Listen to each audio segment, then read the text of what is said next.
अस्सलाम वालेकुम to all of you guys welcome back in SB classes. आज का जो हमारा लेक्चर रहेगा, हम आज काफ़ी दिनों बाद एक लेक्चर ला रहे हैं, वो रहेगा एयरवेज यानी एयर ट्रांसपोर्टेशन ऑफ इंडिया। अब तक हम पढ़ चुके हैं ट्रांसपोर्टेशन वाले पार्ट में हम पढ़ चुके हैं लैंड ट्रांसपोर्ट, पूरा का पूरा हम पढ़ चुके हैं, जिसमें हमारे 3 लेक्चर आए हैं। जो सबसे पहले हमने पढ़ा वो हमने रोडवेज पढ़ा, उसके बाद हमने रेलवेज़ का टॉपिक पढ़ा, उसके बाद हमने पाइपलाइंस पर भी टॉपिक पढ़ा। ठीक है जी, पाइपलाइन ट्रांसपोर्टेशन इन इंडिया। आज का जो हमारा टॉपिक रहेगा वो रहेगा एयरवेज़ के ऊपर। ठीक है जी, ये एयर ट्रांसपोर्ट है, यानी दूसरा पोर्शन जो हमारे ट्रांसपोर्टेशन का है। जैसे मैंने आपको 3 कहा था, 3 वेज हमारे पास है ट्रांसपोर्टेशन के। एक है आपके पास क्या है ट्रांसपोर्टेशन का, एक है आपका लैंड जिसके हम तीनों पढ़ चुके हैं, रोड, रेल और पाइपलाइन। दूसरा हमारे पास आता है एयर, तीसरा हमारे पास आता है वाटर ट्रांसपोर्टेशन, जो हम इसके बाद पढ़ेंगे। और ये जो पोर्शन है, ये जो सारे के सारे लेक्चर आए हैं, these are for all the people who are even preparing for UPSC. और चाहे आप जिस भी लेवल के एग्जामिनेशन के लिए तैयारी कर रहे हो, जो भी एग्ज़ाम आप गवर्नमेंट एग्ज़ाम की तैयारी कर रहे हो, या जिस भी एग्जामिनेशन में आपका ट्रांसपोर्टेशन ऑफ इंडिया पूछा जाता है, उन सभी एग्जाम्स के लिए ये टॉपिक्स हैं सारे के सारे। ठीक है जी, so without wasting much of our time let's come towards our today's topic. Air transportation क्या है? एयर ट्रांसपोर्टेशन एक ऐसा ट्रांसपोर्टेशन है जो इंटरनेशनली ऑपरेट करता है, इंटरनेशनल ट्रांसपोर्टेशन देता है पूरी कंट्री का। यानी इससे पहले सॉरी, जो हमारे ट्रांसपोर्टेशन के मोड्स थे, चाहे लैंड था, रेल था, या हमारे पास pipeline transportation. Even pipeline transportation only used for किसके लिए?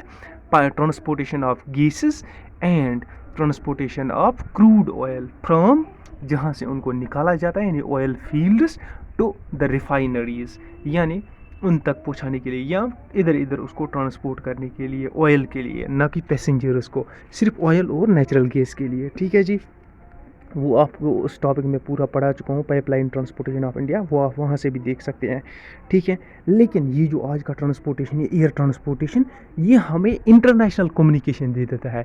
यानी this is the way of transportation and also a way of communication, international communication and international transportation. कौन सा? एयरवेज। एयरवेज में हम क्या करते हैं, इसमें हमारे पास एरोप्लेन्स होते हैं, और ये एरोप्लेन्स क्या करते हैं, लोगों को ये ट्रांसपोर्ट करते हैं from one place to another place, यानी पैसेंजर्स। और उसके अलावा ये कैरेज को भी कर लेते हैं ट्रांसपोर्ट। ठीक है जी, यानी जिसको हम कार्गो प्लेन्स बोलते हैं। कार्गो प्लेन्स में आपके पास क्या आता है, आपके पास डिफरेंट कंट्रीज से डिलीवरीज आती है। फॉर एग्जांपल, जैसा कि मैं एग्जांपल देता रहता हूँ, always I just give an example, today I will give again. ये आपका दोस्त कोई है, ये यूएसए में है। कहाँ है ये? आप यहाँ पर बैठे हो, आप इंडिया में बैठे हो। ठीक है जी, अब आप क्या कहते हो, आपको यहाँ से लेकर यहाँ तक कुछ भेजना है। मान लो आपने कुछ डॉक्यूमेंट भेजना है, ठीक है ना, लेकिन एक होता है आप मेल के ज़रिए भेजते हो, वो छोड़ो, वो मैं उसकी बात नहीं कर रहा हूँ, that is a mode of communication. But here we are talking about the mode of transportation. Transportation में एक फिजिकल चीज़, एक चीज़ ट्रांसपोर्ट होती है from one place to another place, but in case of communication you just to communicate either through voice और through text from one place to another place. Communication हमारा अलग टॉपिक है, और मोड्स ऑफ कम्युनिकेशन वो इसके बाद आने वाला है। ठीक है, जब हम ये पोर्शन ट्रांसपोर्टेशन वाला ख़त्म करेंगे। यहाँ से आपको यूएस भेजना है, यानी या यूएस से आपको कुछ भेजना है अपने फ्रेंड को। मान लो आपकी फ्रेंड की शादी थी, आपने उसको एप्पल का आईफोन भेजना है वहाँ से। अब ये इसको आप कैसे भेजोगे? इसको आप लाजिम भेजोगे एक कोरियर कंपनी से। वो कैसे? वो कोरियर कंपनी उसको उठाएगी और ट्रांसपोर्ट करेगी उसे इंडिया के लिए। क्या करेगी? It will transport it to India.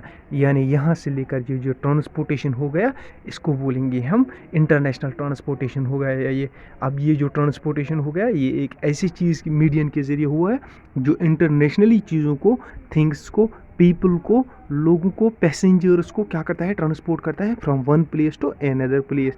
और ये फैसिलिटी हमें कौन देता है? ये हमें एयरवेज देता है, ना कि हमें रेलवेज देता है ये। क्योंकि इंडिया में मान लो रेल ज़्यादा से ज़्यादा 1-2 कंट्रीज़ के साथ जुड़ी हुई है। किसके साथ? एक तरफ से आपका बांग्लादेश के साथ जुड़ा है, एक तरफ का पाकिस्तान के साथ, और यूजुअली वो भी ज़्यादातर बंद ही रहती है। अगर बस की बात, ये बस सर्विस मान लो लाहौर से अमृतसर चलती है या लाहौर से दिल्ली चलती है, उसका भी कभी कभी मतलब इंटरनेशनल रिलेशंस ख़त्म होने पर, यानी ख़राब होने पर बंद हो जाती है वो, है ना। लेकिन क्या होता है, वो एक कंट्री से दूसरी कंट्री तक ही होता है। लेकिन जो एयरवेज़ वाला ट्रांसपोर्टेशन है, ये आपकी फ़्लाइट पाकिस्तान भी जाती है, बांग्लादेश भी जाती है, दुबई भी जाती है, आपका अमेरिका भी जाती है, कनाडा भी जाती है, यानी इंटरनेशनल ट्रांसपोर्टेशन देता है ये। चाहे वो ट्रांसपोर्टेशन फिर पैसेंजर्स का हो या कैरेज का हो। कैरेज आपको पता है क्या है, सामान क्या है। ठीक है जी, ये हो गया हमारी एक शॉर्टेस्ट डेफिनेशन। क्या है ये, हमारे पास शॉर्टेस्ट डेफिनेशन एक है किसकी, एयर ट्रांसपोर्टेशन। अब हम कुछ एडवांटेजेस इसके आगे पढ़ेंगे, उससे आपको डेफिनेशन और ज़्यादा क्लियर हो जाएगी। ठीक है जी, जैसा कि मैंने यहाँ पर लिखा भी है, अगर आप लिखा हुआ देख रहे होंगे, क्या लिखा है मैंने, air transportation is one of the fastest mode of the transportation. Public transport यानी लोगों को और उसके साथ साथ कार्गो को भी, विच कनेक्ट्स इंटरनेशनल बाउंड्रीज, यानी जो सब कि मैंने आपको बोला इंटरनेशनली कनेक्ट कर लेता है ना। Air transportation allows people from different countries to cross international boundaries and travel to other countries for, क्या करता है वो, लोगों को करता है, हेल्प करता है, उनको ट्रांसपोर्ट करता है लोगों को एक कंट्री से दूसरे कंट्री तक। फिर उनका पर्पस वहाँ क्या हो, बिजनेस भी हो सकता है, पर्सनल भी हो सकता है, टूरिज़्म पर्पस के लिए भी जा सकते हैं, किसी भी पर्पस से लोग जा सकते हैं। लेकिन जाते किसके थ्रू है, जाते थ्रू है आपके सिर्फ किसके, एयर ट्रांसपोर्टेशन के ज़रिए से जाते हैं। ठीक है जी, अच्छा जी, इसके अलावा ये कार्गो भी ट्रांसपोर्ट करता है, ये भी आपको मैंने बोला। ठीक है जी, ये छोटी सी 2 डेफिनेशन है यहाँ पर, जो मैंने पूरी की पूरी अब तक इतने मिनट में 5-6 मिनट में आपको एक्सप्लेन की, यहीं पर मैंने यहाँ पर लिखा भी हुआ है। ठीक है जी, अब हम नीचे आ जाते हैं। एक इम्पॉर्टेंट पॉइंट याद रखने की ज़रूरत है, जिसको आपको MCQ में पूछा जा सकता है। जैसे कि मैंने आपको बोला था, रोडवेज़ किसके अंडर आता है, आपको कहेंगे ministry of road transport of India, है ना। जैसे मैंने आपको ministries of highways and transportation of India, है ना, उसके अंडर आता है आपका रोडवेज़। उसके बाद हमने क्या पढ़ा था, रेलवेज़। रेलवे का एक अलग मिनिस्ट्री होता है, ministry of Railways, government of India. ठीक है ना, ये सेंटर के मिनिस्ट्रीज़ हैं।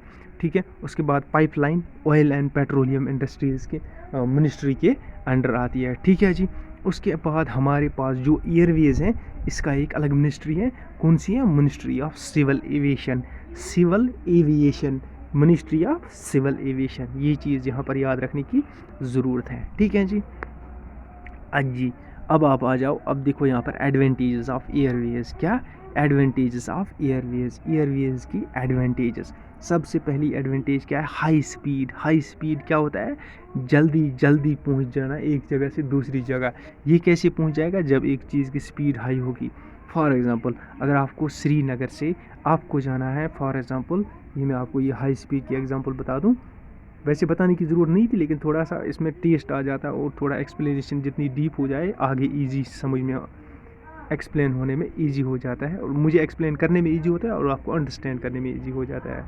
ठीक है जी, अंडरस्टैंडिंग में आपकी थोड़ी सी मतलब रिलैक्सेशन मिल जाती है एक तरह की। ये आप यहाँ से वो श्रीनगर में, ठीक है जी, और ये आपका है दिल्ली।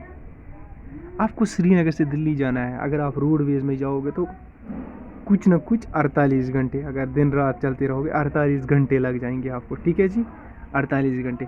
अगर आप ट्रेन भी चलने लगी तो कम से कम मानो तो कम से कम 12 घंटे तो लग ही जाएंगे, है ना, ये बात भी मानने की ज़रूरत है। ठीक है जी, एक अब घंटों की बात हो रही है।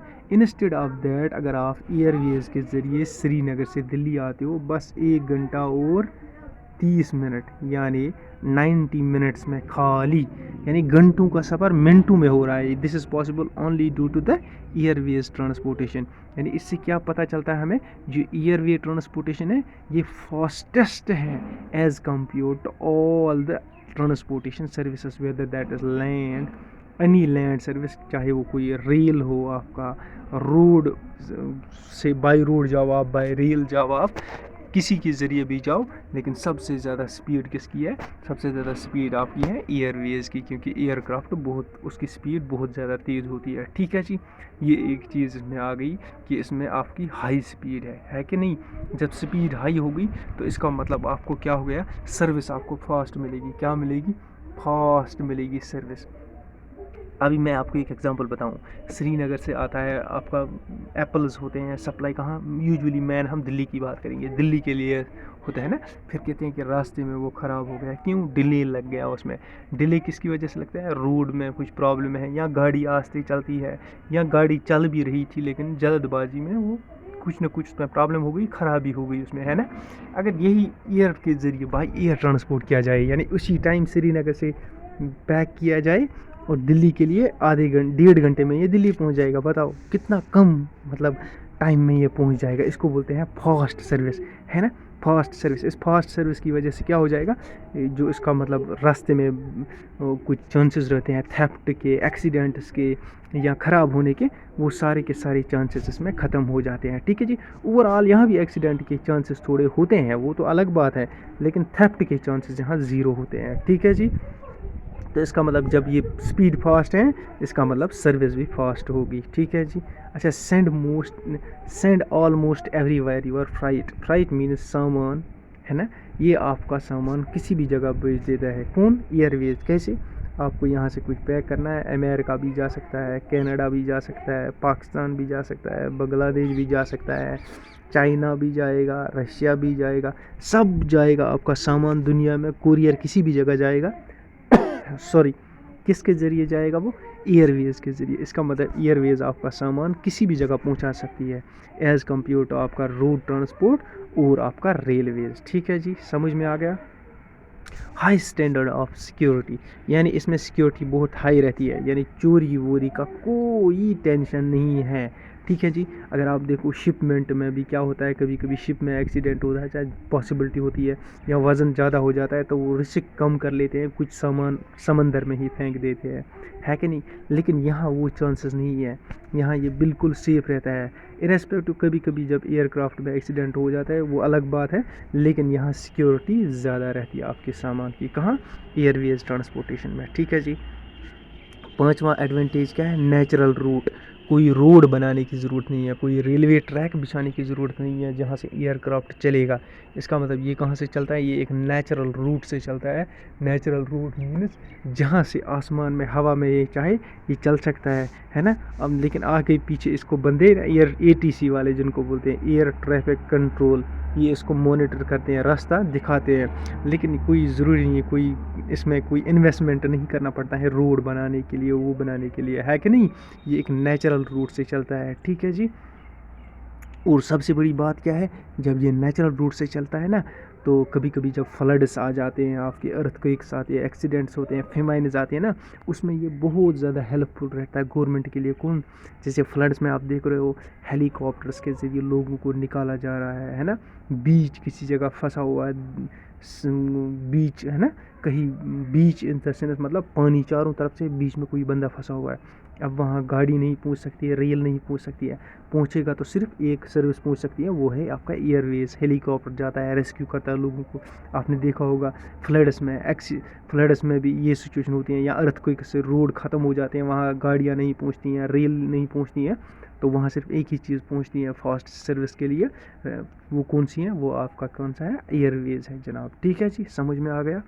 आज थोड़ी सी मतलब काफ़ी दिनों के बाद मुझे ना ये लेक्चर लाना पड़ा, थोड़ा सा मुझे भी मतलब वो मोशन नहीं लग रही, और इवन मैं कश्मीर से बाहर रिलोकेट अपने आप को किया है मैंने, तो मैंने लोकेशन बदल दी है, आउटसाइड ये J&K, दैट्स वाई थोड़ा सा मुझे यहाँ धूप में इस वक्त थोड़ी सी अच्छी मज़ा भी आ रहा है, लेकिन थोड़ा सा बहुत दिनों के बाद मैं आप ये लेक्चर ला रहा हूँ ना, थोड़ा सा इसमें ट्विस्ट थोड़ा सा कम मुझे लग रहा है अपनी तरफ से, पता नहीं, लेकिन जो मटेरियल है वो मैंने पूरा आपके लिए सेम ही रखा है ना। जिसको PDF चाहिए होगा वो PDF का तरीका मैंने आपको बता दिया है। ठीक है जी।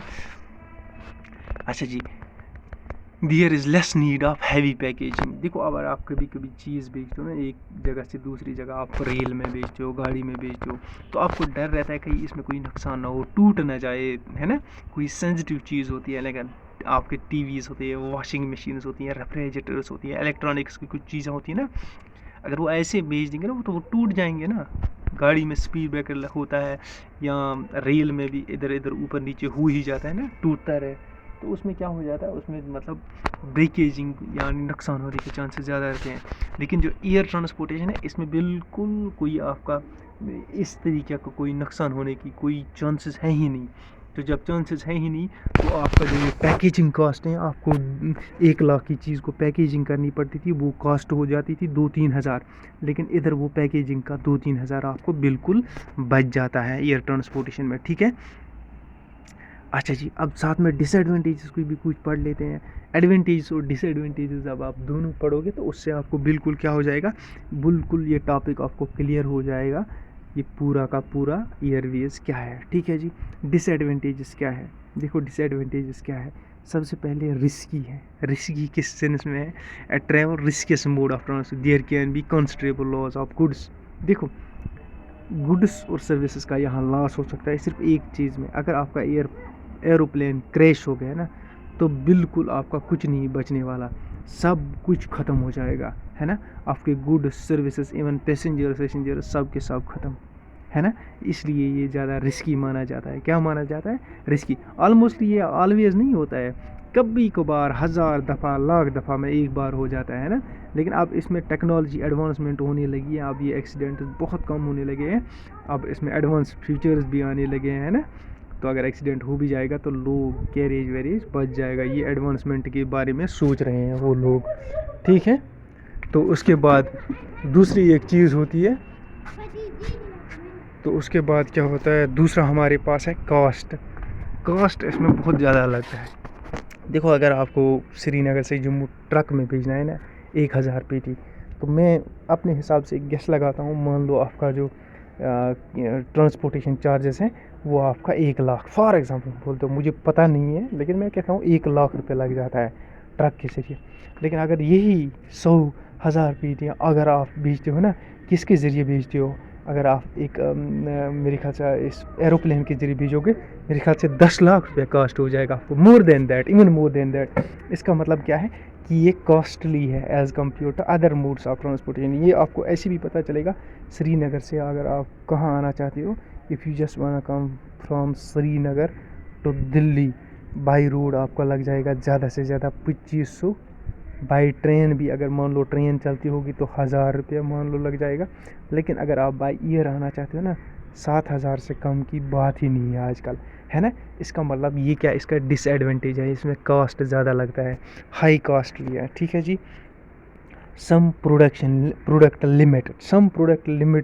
लिमिट मतलब लिमिटेशन, इसमें आप कुछ प्रोडक्ट्स ऐसे हैं जो आप इसमें से नहीं बेच सकते हैं। फॉर एग्जांपल आप कोई बड़ी बड़ी मशीनरीज बेच सकते हो, यूएसए से मंगवाना चाहते हो क्या, या फॉर एग्जांपल आप वो देख रहे हो ना, आप बड़ी कार्गो की शिप देखो, आप जब आप वाटर ट्रांसपोर्टेशन पढ़ेंगे वहाँ भी आपको बताऊँगा, आप देखोगे वो हज़ारों गाड़ियाँ वो शिप उठाता है ना, और यहाँ से यूएस चला जाता है या यूएस से यहाँ आता है, वो क्या करता है, हज़ारों छोटी छोटी गाड़ियों को ना, मारुति की गाड़ियों को या हुंडई की गाड़ियों को एक साथ लाता है इधर इधर। लेकिन इसमें वो ये जो हमारे एरोप्लेन है ये वो ट्रांसपोर्ट नहीं कर सकते हैं, है ना, इतनी कैपेसिटी इनकी नहीं होती है। इसमें छोटी छोटी चीज़ें हम ट्रांसपोर्ट कर सकते हैं, बड़े इंस्ट्रूमेंट्स बड़ी चीज़ें हम ट्रांसपोर्ट नहीं कर सकते हैं। यानी इसमें transportation of the product transportation का लिमिट है, यानी कौन कौन सा प्रोडक्ट आप भेज सकते हो, तो वो उस प्रोडक्ट के बारे में एक लिमिट है, ठीक है जी। तो आगे बढ़ते हैं हम। इसके बाद सबसे पहले यहाँ कहना चाहूँगा आपको, जिस भी बंदे को ये पीडीएफ चाहिए होगी just mail me on this mail ID, तो उसके बाद क्या होगा, मैं आपको वहाँ सारा प्रोसीजर बता दूँगा, ठीक है जी। चौथी है कैपेसिटी फॉर स्मॉल कैरेज, और सबसे बड़ी बात क्या है, ये कम क्या करता है हमारे पास, कम मतलब कार्गो जो हमारे प्लेन है ना वो उतना उठाता है, एक शिप उसी मतलब ऐसे आपको मैं एक्सप्लेन करूँगा, ये कम सामान उठाते हैं हमारे एयरक्राफ्ट। इसमें एयर में चलना होता है ना, वज़न बेस में उतना रहना चाहिए ताकि प्लेन उड़ पाए, है ना। ये कम चीज़ें उठाता है, मान लो अगर ये 50 क्विंटल उठा ले, 100 क्विंटल उठाएगा फॉर एग्जाम्पल, पूरा फॉर एग्जाम्पल 100 क्विंटल उठाता है, यानी ये सिर्फ 100 क्विंटल उठा सकता है। इंस्टेड ऑफ दैट अगर हम ट्रक देखेंगे, शिप देखेंगे, है ना, वो ज़्यादा होता है। शिप की बात करो, यहाँ पर शिप उठा लेता है बहुत ज़्यादा, हाँ 2-3 ट्रकों का सामान तो उठा सकता है ये एरोप्लेन बड़ा, है ना, मैंने खुद भी देखा हुआ है इंटरनेशनल फ़्लाइट्स में, है ना, वो उठा सकता है उतना। लेकिन जो आपका ये शिप होता है ना, वो 1000 ट्रक एक साथ उठा सकता है ना। इसका मतलब इसमें जो ट्रांसपोर्टेशन का मतलब जितना अमाउंट है वो कम ट्रांसपोर्ट कर लेता है ये, है ना, वज़न की वजह से, एज़ कम्पेयर टू अदर, है ना।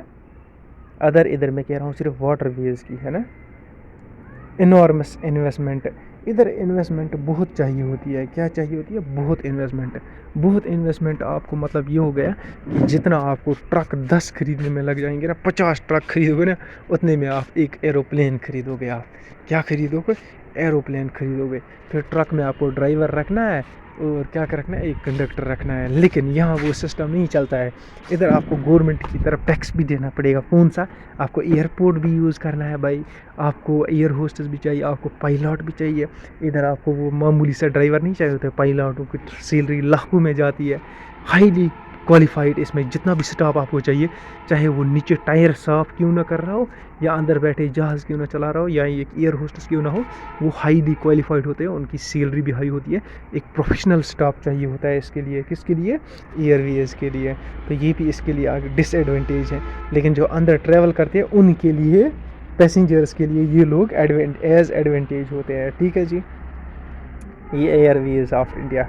ठीक है जी, यहाँ तक मैंने आपको बताया। पहले मैं देखूँ टाइम कितना हो गया, 20 मिनट। अब देखो ये जो यहाँ पर पॉइंट्स कुछ ना, इनको ज़रूर ज़्यादा याद रखना, क्योंकि ये इंपॉर्टेंट पॉइंट्स है। फास्टेस्ट ट्रांसपोर्टेशन ऑफ वर्ल्ड है ये। कौन सा? Air transportation. क्या है? Fastest transportation of world. और दूसरी बात क्या है? 1951 में, 1951 में इंडिया के पास सिर्फ 4 एयरलाइनर्स थी। 1951 की बात क्यों कर रहा हूँ? तब हमारे पास क्या था? रिसेंटली हम फ्री हो गए थे ब्रिटिशर्स से, यानी हमारा कॉन्स्टिट्यूशन बना था 1950 में, यानी 1947 के करीब करीब की ये बात हो रही है। 1951 में इंडिया में 4 एयरलाइंस थी, सिर्फ 4 एयरलाइंस। कौन कौन सी थी? आप बोलोगे Himalayan Airways, Bharat Airways, Airways India और कलिंगा एयरवेज। क्या था? कलिंगा एयरवेज। ये 4 एयरवेज थी 1951 में। याद रखो 1951 में इंडिया के पास सिर्फ 4 एयरवेज थी। इंडिया के पास क्या? इंडिया में थी। ये भी गवर्नमेंट की नहीं थी, ये प्राइवेट ओनर्स की थी। कौन कौन सी थी? आप कहोगे Himalayan Airways, Bharat Airways, Airways India and Kalinga Airways. उसके बाद क्या हुआ? उसके बाद एक और पॉइंट याद रखो, ये पॉइंट्स में मैंने ये डिटेल रखी है। ये इंडिया की या वर्ल्ड की या इंडिया की आप बोलो थर्ड लार्जेस्ट इंडस्ट्री है। जैसे सर्विस इंडस्ट्री इंडिया की सबसे बड़ी इंडस्ट्री है, दूसरी मैन्युफैक्चरिंग एग्रीकल्चर है ना, तीसरी हमारे पास क्या है? सिविल एविएशन हमारे पास तीसरी बड़ी इंडस्ट्री है। क्या है? तीसरी बड़ी इंडस्ट्री, यानी तीसरी बड़ी ऐसी इंडस्ट्री जो लोगों को जॉब प्रोवाइड करती है इंडिया में। कौन? Civil aviation. अच्छा, अब देखो सिविल एविएशन इंडिया में स्टार्ट कब हुआ? पहला प्लेन इंडिया में कब उड़ा? आप देखो पहला प्लेन इंडिया में उड़ा, स्टार्टेड इन 1911, 1911। क्या? 1911 में पहला प्लेन इंडिया में उड़ाया गया। ये कहाँ से उड़ाया गया? प्रयागराज, जिसको आजकल बोलते हैं ना प्रयागराज। प्रयागराज किसको बोलते हैं? इलाहाबाद को। इलाहाबाद से, मैं इलाहाबाद ही लिखूँगा, उसका नया नाम प्रयागराज है। इलाहाबाद से एक जगह है दूर, उसको बोलते हैं हम नैनी। क्या बोलते हैं? नैनी। नैनी, इलाहाबाद से नैनी, ये कुछ ही डिस्टेंस, किलोमीटर का डिस्टेंस है। मैंने आगे लिखा हुआ है, ये तकरीबन मेरे ख्याल से 16 किलोमीटर या 11 किलोमीटर का डिस्टेंस था। इसमें प्लेन चला गया सबसे पहले इंडिया में। कब? अंग्रेज़ों के ज़माने में ये प्लेन चलाया गया। कहाँ से लेकर? इलाहाबाद से लेकर नैनी तक 16 किलोमीटर, यूपी में, यूपी स्टेट में। ठीक है, ये दोनों जगह यूपी स्टेट में है। तो ये चलाया गया। क्या चला गया? प्लेन। लेकिन ये कौन सा प्लेन था? ये था आपका ये लेटर, एयर मेल पता किसको बोलते हैं? जो लेटर्स कैरी करता है, लेटर्स, पोस्ट ऑफिस की तरह, है ना, पोस्ट ऑफिस की तरह ये सिर्फ लेटर्स कैरी करता था। ये इसको ट्राई किया गया था उस ज़माने में सबसे पहली बार इंडिया में 1911 में। ये पॉइंट याद रखने की ज़रूरत है। इंडिया में सबसे पहले प्लेन कहाँ चलाया गया? आपको सबसे पहले प्लेन चलाया गया, उसका नाम कब चलाया गया? ये चलाया गया इलाहाबाद से नैनी तक, ये दोनों जगह यूपी में है, 1911 में। कब? 1911 में। ठीक है जी, मैं आगे भी बोलूँगा इसके बारे में कुछ और। उसके बाद क्या होता है, मार्च 1953 में क्या होता है, पार्लियामेंट ऑफ इंडिया ने एक एक्ट पास किया। क्या किया? उसका नाम रखा गया एयर कॉरपोरेशन एक्ट। क्या नाम रखा गया? Air corporation act. ये एयर कॉरपोरेशन एक्ट में क्या किया गया, इसमें 8 डोमेस्टिक एयरलाइंस को क्या किया गया, 8 डोमेस्टिक एयरलाइंस को मर्ज किया गया। क्या किया गया? मर्ज। यानी जितनी इंडिया की डोमेस्टिक एयरलाइंस थी 8 उनको मर्ज किया गया, और मर्ज करने के बाद उनको सिर्फ 2 एयरलाइंस बनाए गए। एक का नाम रखा गया एयर इंडिया जो इंटरनेशनल फ्लाइट्स चलाती थी, एक का नाम रखा गया इंडियन एयरलाइंस जो डोमेस्टिक एयरलाइंस चलाती थी। यानी डोमेस्टिक यानी इस कंट्री के अंदर चलती थी। डोमेस्टिक और इंटरनेशनल आपको पता है, डोमेस्टिक वो प्लेन्स हैं जो कंट्री के अंदर चलते हैं, स्टेट्स के सिटीज़ को जोड़ते हैं आपस में, और उसके अलावा इंटरनेशनल वो है जो क्या करते हैं, इंटरनेशनली ऑपरेट करते हैं। क्या करते हैं? कंट्री टू कंट्री ऑपरेट करते हैं। ये जो 2 एयरलाइंस हैं, ये किस एक्ट के ज़रिए बनाई गई? इसको बोलते हैं एयर कॉरपोरेशन एक्ट। क्या बोलते हैं? Air corporation act. ये कब आया? 1953, मार्च 1953। किसने बनाया ये? आप बोलोगे पार्लियामेंट ऑफ इंडिया ने बनाया। इसमें क्या किया गया? 8 डोमेस्टिक एयरलाइंस को मिलाया गया और उन्हें सिर्फ 2 एयरलाइंस बनाए गए। उन 2 का नाम क्या था? एयर इंडिया और इंडियन एयरलाइंस। एयर इंडिया जो थी ये इंटरनेशनली ऑपरेट करती थी, और इंडियन एयरलाइंस क्या था, ये डोमेस्टिकली ऑपरेट करती थी। अच्छा जी, उसके बाद नेक्स्ट पॉइंट, इन 2007 में इन दोनों को मर्ज किया गया। किन? एयर इंडिया और इंडियन एयरलाइंस को। फिर इसका नाम रखा गया, क्या रखा गया? Air India. यानी कुल मिलाकर आप ये कह सकते हो 2007 में एयर इंडिया को मर्ज किया गया, इसको जोड़ा गया किसके साथ? एयर इंडिया के साथ। फिर दोबारा यानी इन दोनों को मर्ज किया गया, फिर इनका नाम रखा गया एयर इंडिया। क्या नाम रखा गया? Air India. अच्छा जी, यहाँ तक आपको याद रहा। अब याद रखो, कार्गो सर्विसेज इंडिया में कब ऑपरेट की गई? 2010 में। यानी कार्गो प्लेन जो चलती है ना, जो सिर्फ फ्राइट कैरी करती है, यानी माल इधर इधर कैरी कर लेती है, उनको कब इंडिया में इंट्रोड्यूस किया गया? आप कहोगे 2010 में कार्गो को इंट्रोड्यूस किया गया। Nationalism in 1953 the government of India passed the act purchased majority of the stake JRD Tata Sons। अच्छा जी, ये दूसरी बात है। ये जो दूसरी बात है ना, ये कौन सी बात है? जो टाटा एयरलाइंस थी, जो टाटा का था, टाटा सन्स था, JRD टाटा, उसकी एयरलाइंस थी। सबसे पहले इंडिया में एयरलाइंस उसी ने चलाई, और उसको बोलते हैं एक तरीके से इंडिया में फादर ऑफ एयरलाइंस। वो मैं आगे बताऊंगा, एविएशन फादर बोलते हैं उसको। देखो 1953 में क्या किया गया? 1953 में जब मर्ज किया गया ना एयरलाइंस को, तो उसके बाद क्या किया गया? मर्ज किया गया एयरलाइंस को, तो उसके बाद बनाया गया 2 एयरलाइंस, जी मैं आपको बताया। फिर उन 2 को 2007 में मर्ज किया गया, और 2007 में मर्ज करने के बाद उन दोनों को क्या बनाया गया? उनको बनाया गया एक ही। उसका नाम क्या रखा गया? उसका नाम रखा गया एयर इंडिया रखा गया नाम। ठीक है जी। अब और एक चीज़ बात याद रखो, 1953 में सबसे पहले इंडिया ने क्या किया? इसने एक एक्ट जो पास किया, एयर कॉरपोरेशन एक्ट पास किया। उसके ज़रिए इसने क्या किया?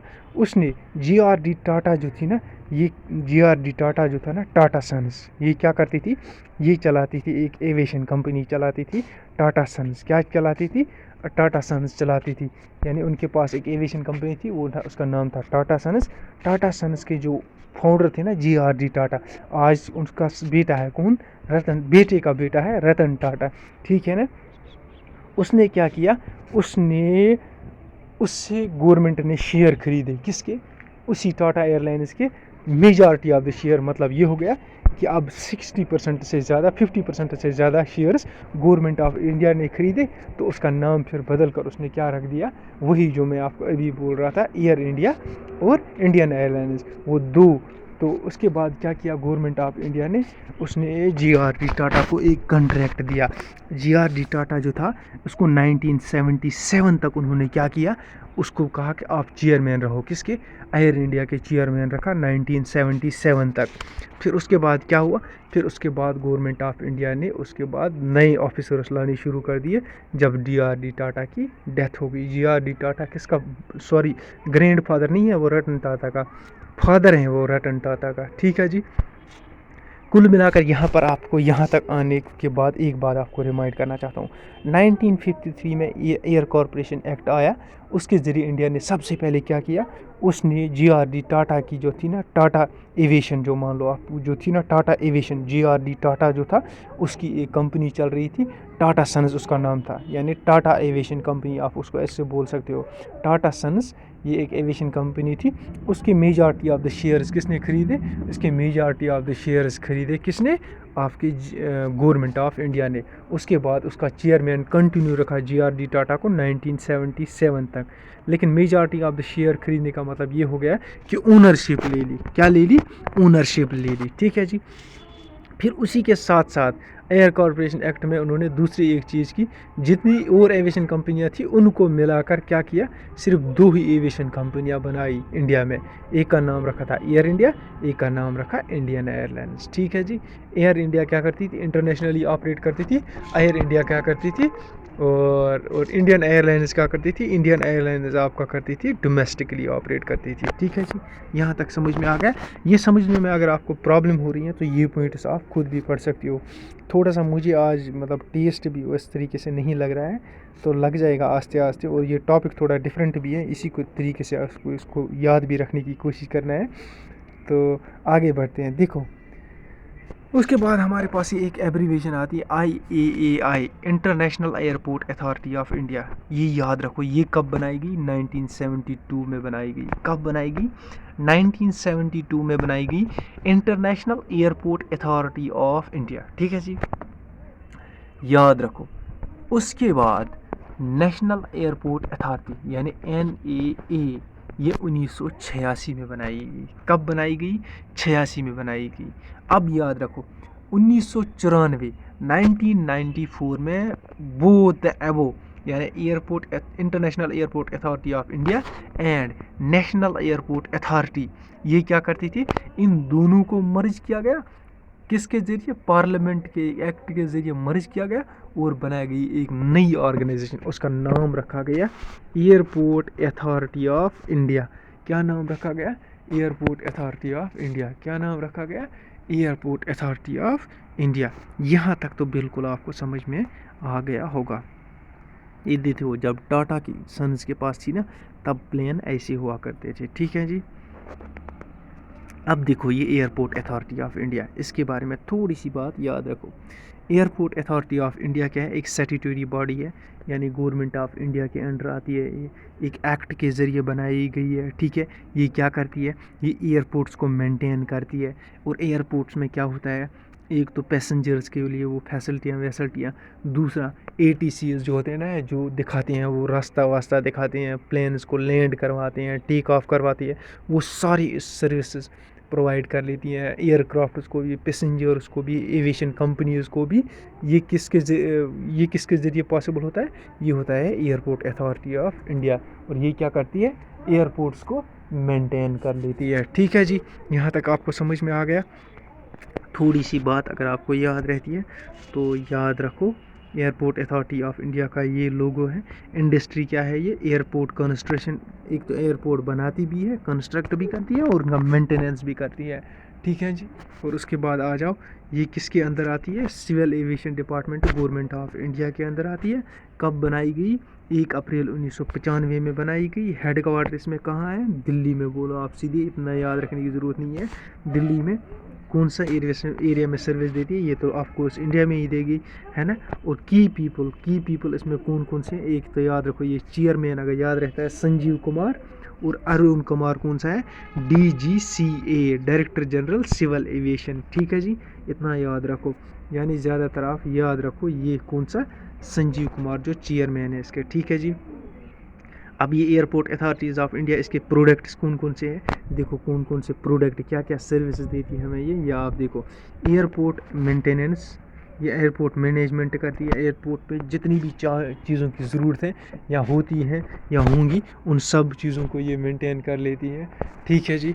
उसके बाद दूसरी एयरपोर्ट नेविगेशन सर्विसेज, यानी जितने भी एयरपोर्ट पे एरोप्लेन्स, एयरक्राफ्ट्स आते हैं जाते हैं, उनको आने का जाने का रास्ता, उनको रास्ता दिखाना, मेंटेनेंस के लिए जगह देना, सब कुछ ना, ये सब कौन करती है, airport authority of India. Owner कौन है इसका? ओनर बोल रहा हूँ आप ministry of civil aviation government of India इस ऑर्गेनाइजेशन का।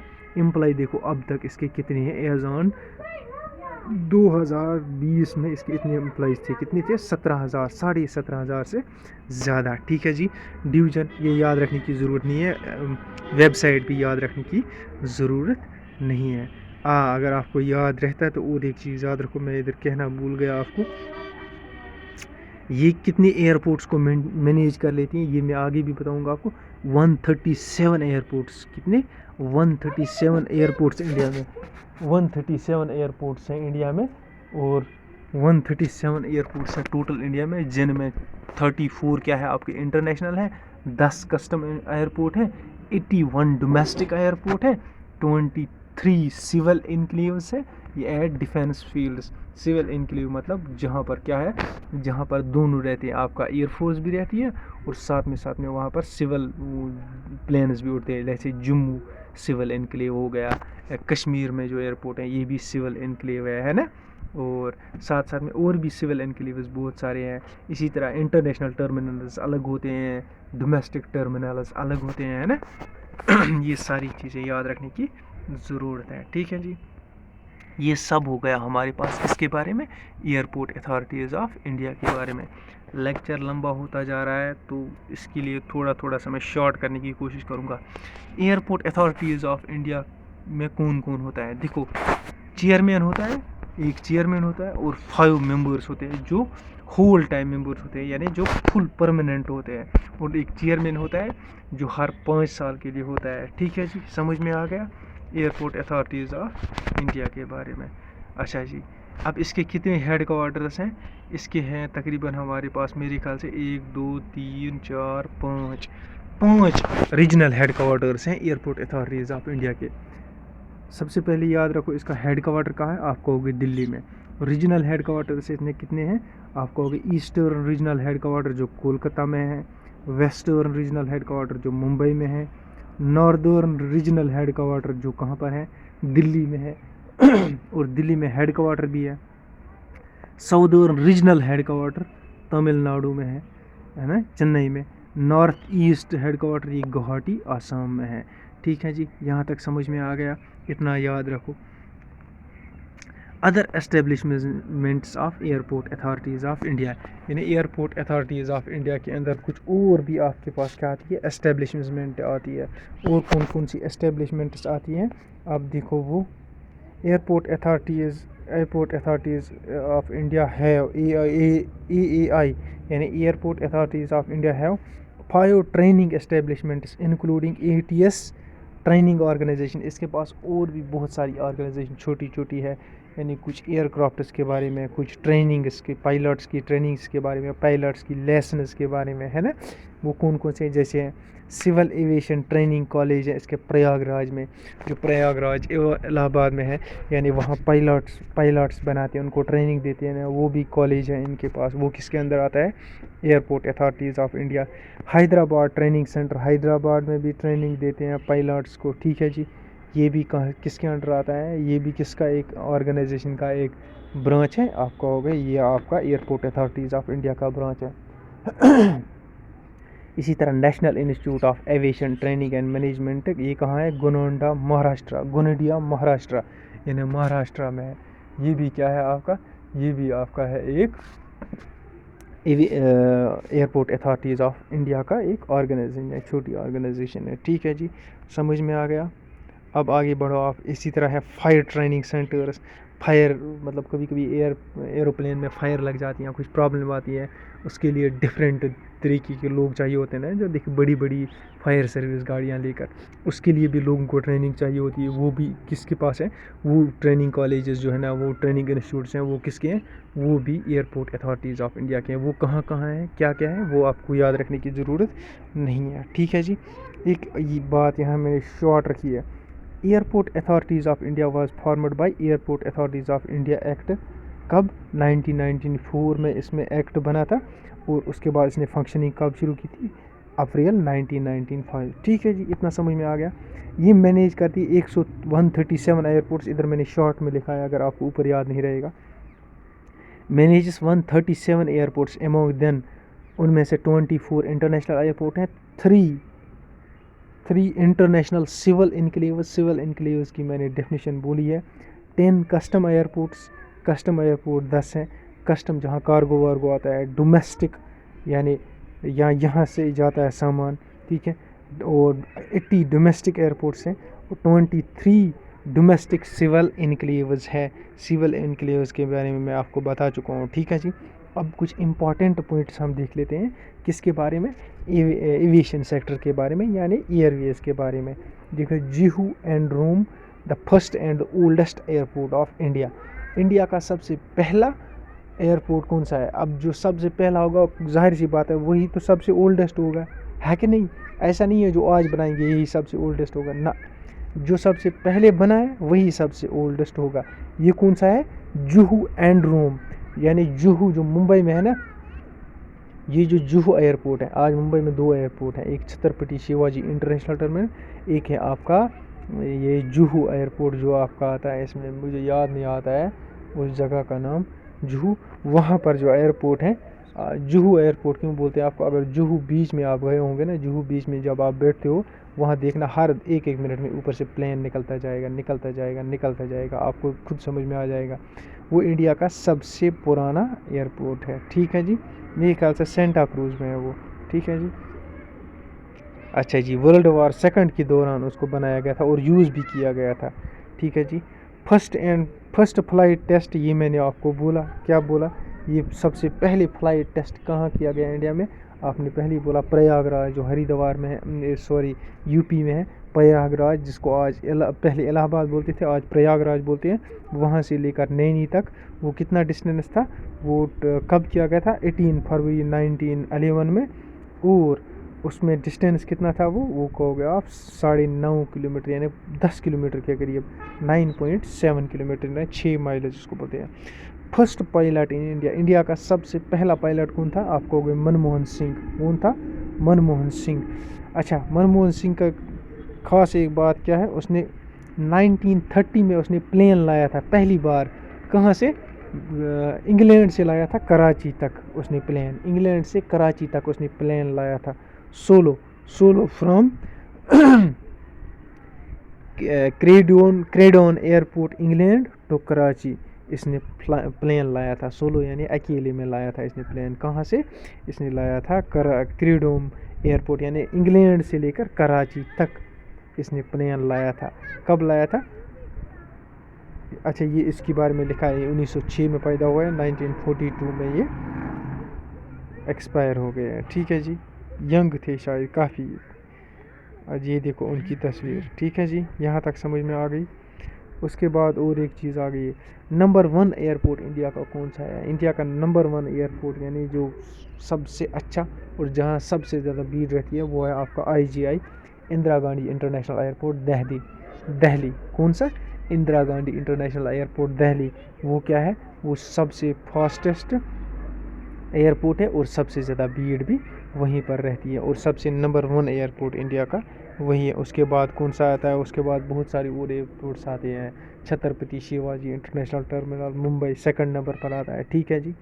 अच्छा जी, फर्स्ट एविएशन कंपनी कौन सी थी इंडिया की? उसका नाम था टाटा एयरलाइंस, जिसको मैंने आपको बोला था GRD टाटा ने वो कंपनी थी। फिर 1953 में गवर्नमेंट ऑफ इंडिया ने उसके सारे shares, majority of the shares खरीद लिए। फिर GRD टाटा को रखा गया, कहा आप चेयरमैन हो, 1977 तक उसको 77 तक उसको चेयरमैन उसका कंटिन्यू रखा। फिर उसके बाद नए चेयरमैन आए, ठीक है जी, याद आ गया आपको यहाँ तक? अच्छा जी, वर्ल्ड फादर ऑफ एविएशन, दुनिया में एविएशन का फादर किसको माना जाता है? आप कहोगे सर जॉर्ज केली, CAYLEY केली, ठीक है जी। अच्छा जी, इंडियन फादर ऑफ एविएशन किसको माना जाता है? आप कहोगे GRD टाटा। किसको? GRD टाटा को कहा जाता है इंडियन फादर ऑफ एविएशन, ठीक है जी। Which is the number 1 airlines in India, India का सबसे नंबर 1 एयरलाइन कौन है? आप कहोगे एयर इंडिया, जो गवर्नमेंट ऑफ इंडिया की कंपनी थी, अब इन्होंने फिर से इसको प्राइवेटाइज किया, दोबारा से इसको टाटा ने ही अब खरीद लिया। किसने? टाटा ने ही खरीद लिया। ये नंबर 1 एयरलाइंस है इंडिया की। इतना ज़्यादा इसकी डिटेल पढ़ने की ज़रूरत नहीं है, सिर्फ इतना याद रखो कौन है। अच्छा जी, ये पहले के प्लेन हुआ करते थे। 15 international airport that are best and comfort and convenience. देखो इंडिया के कुछ ऐसे एयरपोर्ट्स, 15 एयरपोर्ट्स जो में हाई क्लास फैसिलिटीज़ हैं और सबसे बेस्ट माने जाते हैं पूरे इंडिया में। कौन से? 15 इंटरनेशनल एयरलाइंस। ठीक है जी, समझ में आ गया। एक एक करके पढ़ लेते हैं हम कौन कौन सा एयरपोर्ट है।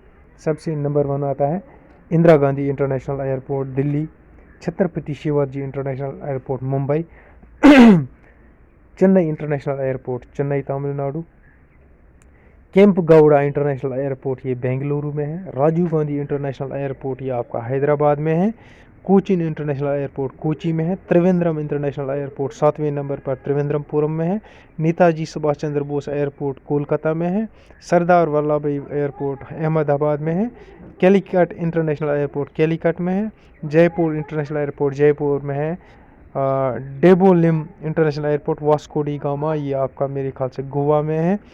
अच्छा, चौधरी चरण सिंह इंटरनेशनल एयरपोर्ट लखनऊ में है, कैम्बटोर इंटरनेशनल एयरपोर्ट कैम्बटोर में है, पुणे इंटरनेशनल एयरपोर्ट पुणे में है। ये 15 एयरपोर्ट इंडिया के हाई क्लास इंटरनेशनल एयरपोर्ट है, हाईली सोफेस्टिकेटेड इंटरनेशनल एयरपोर्ट है। हाईली सोफेस्टिकेटेड इंटरनेशनल एयरपोर्ट कौन से? Highly sophistication international 15 airports of India. Air India के बारे में थोड़ा सा पढ़ लेते हैं। एयर इंडिया आपको पता है कैसे बनी एयर इंडिया। इसमें बहुत सारी झंझट आ गई। पहले क्या किया गया, JRD टाटा की जो टाटा एयर सर्विसेज थी ना, टाटा एविएशन थी, मैं अभी उसका नाम बोल रहा था आपको, टाटा एयर। मैं आपको फिर से बोल देता हूँ, मैं थोड़ा सा भूल गया। एक मिनट। टाटा एयरलाइंस बोलते थे इसको। क्या बोलते थे? टाटा एयरलाइंस। एक मिनट, टाटा एयरलाइंस इसको बोलते थे। टाटा एयरलाइंस को क्या किया गया? टाटा एयरलाइंस के मेजॉरिटी ऑफ द शेयर्स 1953 में गवर्नमेंट ऑफ इंडिया ने खरीद लिए। किसके? टाटा एयरलाइंस के। फिर उसका नाम क्या रखा गया? Indian airlines. 1977 तक इसमें चेयरमैन कंटिन्यू कौन रहे? इसके चेयरमैन रहे JRD टाटा। 1953 में और एक चीज़ क्या की गई, एक तो ये जो टाटा एयरलाइंस जो थी, इसके साथ गवर्नमेंट ने और एयरलाइंस बहुत सारी मिक्स की, 8 मर्ज की, और उन सब 8 को मिलाकर क्या बनाया? 2 एयरलाइंस, एक इंडियन एयरलाइंस और air India. Air India internationally operate करती थी, यानी इंटरनेशनल फ्लाइट्स चलाती थी, और इंडियन एयरलाइंस चलाती थी डोमेस्टिक एयरलाइंस। ठीक है जी, ये आपको समझ में आ गया। ऐसे बन गया हमारे पास किसकी कंपनी है? गवर्नमेंट ऑफ इंडिया की। अच्छा, अब तो प्राइवेट हाथों में आ गई, वो छोड़ो, अलग बात है। हेड क्वार्टर्स कहाँ है? न्यू दिल्ली में। ठीक है जी, फाउंडेड 1932। लेकिन एक बात याद रखो, मुझे एक चीज़ यहाँ पर याद आ रही है आप लोगों को बताने के लिए। जब वो अकाउंट्स असिस्टेंट एग्ज़ाम हुआ था ना, वहाँ पर पूछा गया था, तो रिसेंटली किसको किया गया है, किस कंपनी को प्राइवेटाइज किया गया था? उसका आंसर वहाँ पर था एयर इंडिया, है ना। ये वो मेरे ख्याल से वो या तो GK से पूछा गया था, या तो आपको जनरल ना करंट अवेयरनेस से पूछा गया था वो, या तो इस ट्रांसपोर्ट एंड कम्युनिकेशन में से पूछा गया था। वो क्वेश्चन याद रखने की ज़रूरत है। कब फाउंड की गई? 1932 मुंबई में की गई थी फाउंड। कौन? ये। तब उसका नाम क्या था? टाटा एयरलाइंस। फाउंडर कौन थे इसके? JRD टाटा। ठीक है जी। पहली फ्लाइट इसने कहाँ से ली? किसने? एयर इंडिया जब बनी तो एयर इंडिया की सबसे पहली फ़्लाइट कहाँ से लेकर कहाँ तक चली? एयर इंडिया की सबसे पहली फ़्लाइट आपकी चली थी मुंबई से त्रिवेंद्रमपुरम। कहाँ? मुंबई से त्रिवेंद्रमपुरम। अब ये ऑपरेट करती है इंटरनेशनली कितने? 102 domestic and large number of international flight destination, यानी 102 इंटरनल जो सिटीज़ को इंडिया में ये कनेक्ट करती है। कौन? Air India. और इंटरनेशनली तो ऑपरेट करती है थ्रू आउट वर्ल्ड। ठीक है जी। प्राइवेटाइज कब किया गया इसको याद रखो, 27 जनवरी 2021 को इसको प्राइवेटाइज किया गया। और किसने लिए इसके शेयर? दोबारा टाटा ने वापस लिए, यानी जिससे ली थी गवर्नमेंट ने उसी को इसके शेयर्स वापस भेज दिए। ठीक है जी, समझ में आ गया। टोटल एम्प्लॉयज़ इसके कितने हैं? 11,000 प्लस इसके एम्प्लॉयज़ हैं। ठीक है जी, समझ में आ गया। ये देखो, ये फिर से मैंने इसी की थोड़ी सी डिटेल लिखी है यहाँ पर। अच्छा जी, शेड्यूल्स एयरलाइंस। अब इंडिया में देखो कितनी एविएशन कंपनियां हैं। अब ये देखने की ज़रूरत नहीं है कौन डोमेस्टिक चल रहा है कौन इंटरनेशनल चल रहा है, लेकिन कौन कौन सी एविएशन कंपनी है इंडिया में। इसमें आपको सिर्फ इतना याद रखने की ज़रूरत है, ये देखो जो एक ये है एयरलाइंस का नाम, अगर इमेज याद रहती है तो ठीक है, लेकिन अगर आप चाहो तो ये सारा सिस्टम आप स्किप कर सकते हैं। ये भी करो, ये भी करो, ये भी करो, कोई ज़रूरत नहीं है, सिर्फ ये याद रखो कौन कौन सी कंपनी है इंडिया में। सबसे पहली बात, air India, air India express ये है। एयर एशिया चल रहा है, अक्सारा एयर चल रहा है, ठीक है जी। गो फर्स्ट चल रहा है ना। इंडिगो चल रहा है, जेट एयरवेज चल रहा है, स्पाइस जेट चल रहा है, विस्तारा चल रहा है, ठीक है जी। ये इंडिया की कौन सी कंपनियां हैं जो आपका सॉरी एक मिनट रुक जाओ आप, शेड्यूल्ड एयरलाइंस है ना, जो ऑपरेट करती है इंडिया में, ठीक है जी। उसके अलावा कुछ और भी है, एलायंस एयर, ये देखो एलायंस एयर, फ्लाई बिग है ना, एयर इंडिया वन, ये छोटे छोटे प्लेन जो चलते हैं ना, जहाँ पर छोटे छोटे एयरपोर्ट्स होते हैं। इसके अलावा कार्गो कौन ले आता है यहाँ पर, ब्लू डॉट एविएशन लाता है, प्रधान एयर एक्सप्रेस लाता है, अच्छा स्पाइस एक्सप्रेस लाता है, ठीक है जी। चार्टर प्लेन जो चलते हैं ना, जो लोगों के अपने होते हैं, कुछ कंपनियां भी हैं ना, क्लब एयर जैसे हो गई आपकी air, club one air, Deccan charters, fly safe aviation. अगर याद रहते हैं ये सब तो रखो, नहीं रहते हो तो कोई बात याद रखने की ज़रूरत नहीं है मैं, लेकिन ये कहने की बात यहाँ पर है कि आपके पास बहुत सारे यहाँ पर वो कंपनियाँ हैं इंडिया में, एविएशन कंपनियाँ।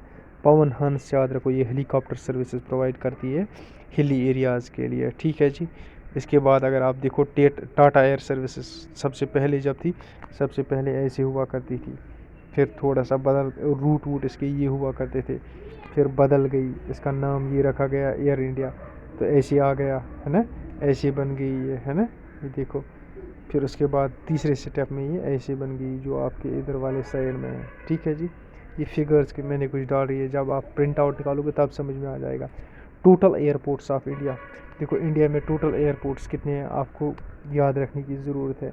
एयरपोर्ट्स इंडिया में टोटल है 486। कितने, कुछ ऐसे एयरपोर्ट्स भी है ना जो मतलब अदर अथॉरिटीज़ के अंडर आती है, सब एयरपोर्ट अथॉरिटीज़ ऑफ इंडिया के अंडर नहीं आती है, या सब का मालिक एयरपोर्ट अथॉरिटीज़ ऑफ इंडिया नहीं है ना। टोटल एयरपोर्ट्स है 486 इंडिया में, ठीक है ना।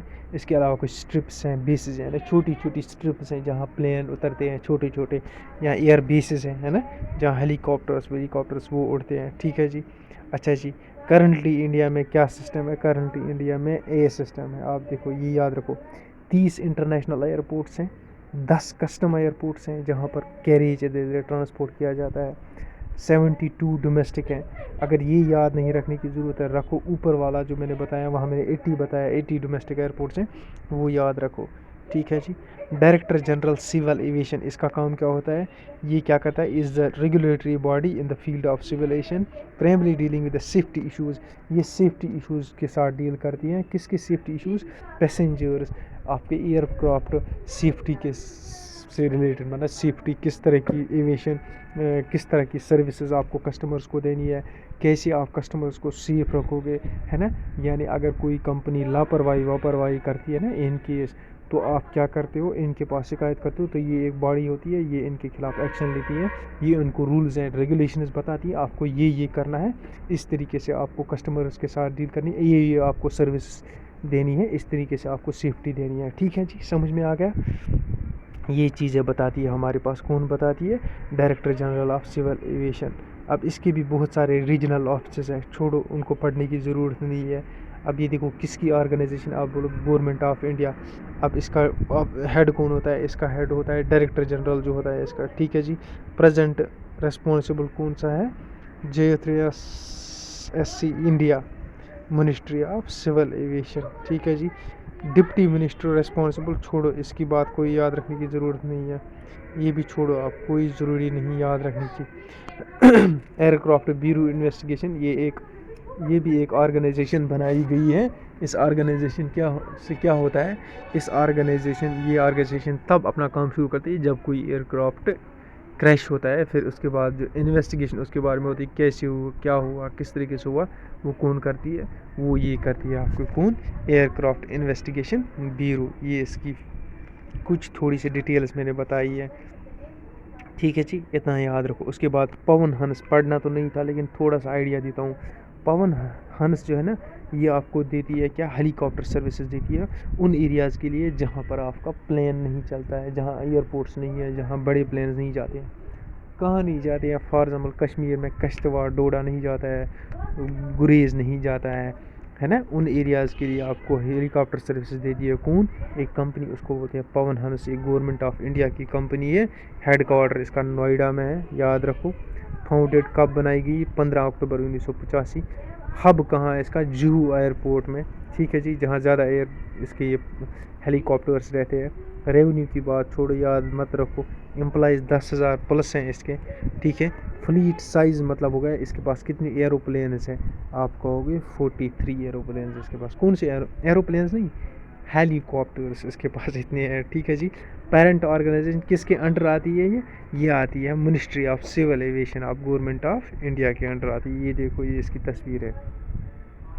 तो विद दिस आज का लेक्चर हम यही एंड करने जा रहे हैं। अगर आज के लेक्चर में आपको कोई टेस्ट या एन्जॉयमेंट ना हुआ हो तो मुझे कमेंट्स में ज़रूर बताएं, क्योंकि मैंने आपको पहले ही बताया मैंने अपनी लोकेशन चेंज की हुई है, तो थोड़ा सा हवा भी चेंज हुई है, तो उसके कारण थोड़ा सा ये लेक्चर आपको डिफरेंट सा लगेगा। लेकिन जितना इसमें आपको ज़रूरी है वो मैंने, और जितना आपको याद रखने की ज़रूरत है वो मैंने आपको बिल्कुल पढ़ाया। तो इंशाल्लाह हम मिलते हैं नेक्स्ट लेक्चर में। तब तक के लिए अपनी दुआओं में हमें याद रखें। खुदा हाफिज़, अस्सलाम वालेकुम।